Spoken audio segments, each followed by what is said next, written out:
guys, so hope you all are doing great.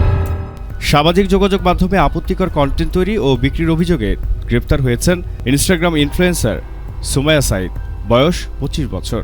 Dibir cyber and special crime দক্ষিণ বিভাগ জানিয়েছে, গত 10 August cyber মনিটরিংয়ের সময় সুমাইয়ার ইনস্টাগ্রাম ও টেলিগ্রাম অ্যাকাউন্টে আপত্তিকর কন্টেন্ট এবং সেগুলো বিক্রির বিজ্ঞাপন পুলিশের নজরে আসে।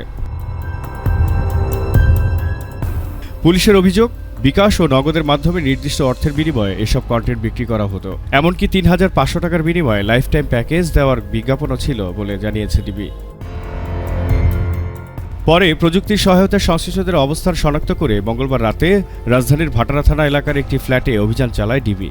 সেখান থেকে সুমাইয়া সাইদকে গ্রেফতার করা হয়। এ সময় তার কাছ থেকে একটি আইফোন 17 প্রো ম্যাক্স ও একটি OnePlus স্মার্টফোন জব্দ করা হয়েছে বলে জানিয়েছে পুলিশ। সুমাইয়াকে জিজ্ঞাসাবাদের পর তার দেওয়া তথ্যের ভিত্তিতে বাড্ডা এলাকা থেকে গ্রেফতার করা হয় খাজা সাকলাইন ফারুককে।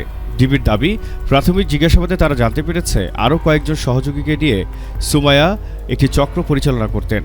তবে তদন্তে আরও একটি বিষয় সামনে এসেছে বলে জানিয়েছে পুলিশ। ডিবির অভিযোগ, সুমাইয়ার কর্মকাণ্ড সম্পর্কে তার বাবা মোহাম্মদ আবু সাইদ জানতেন। শুধু জানাই নয়, মেয়ের ওই কর্মকাণ্ড থেকে উপার্জিত অর্থ তিনি গ্রহণ করতেন বলেও অভিযোগ রয়েছে। এ কারণেই সুমাইয়ার বাবাকেও মামলায় আসামি করা হয়েছে। এই ঘটনায় রমনা মডেল থানায় পর্নোগ্রাফি নিয়ন্ত্রণ আইন 2012 এর অধীনে মামলা করা হয়েছে। চক্রটির কার্যক্রম সম্পর্কে বিস্তারিত তথ্য জানতে এবং পলাতক অন্য আসামিদের গ্রেফতারে সুমাইয়া সাইদ ও খাজা সাকলাইন ফারুকের 3 দিনের রিমান্ড চেয়ে আদালতে আবেদন করেছেন পুলিশ। বাংলার জানালায় জহিরুল ইসলাম।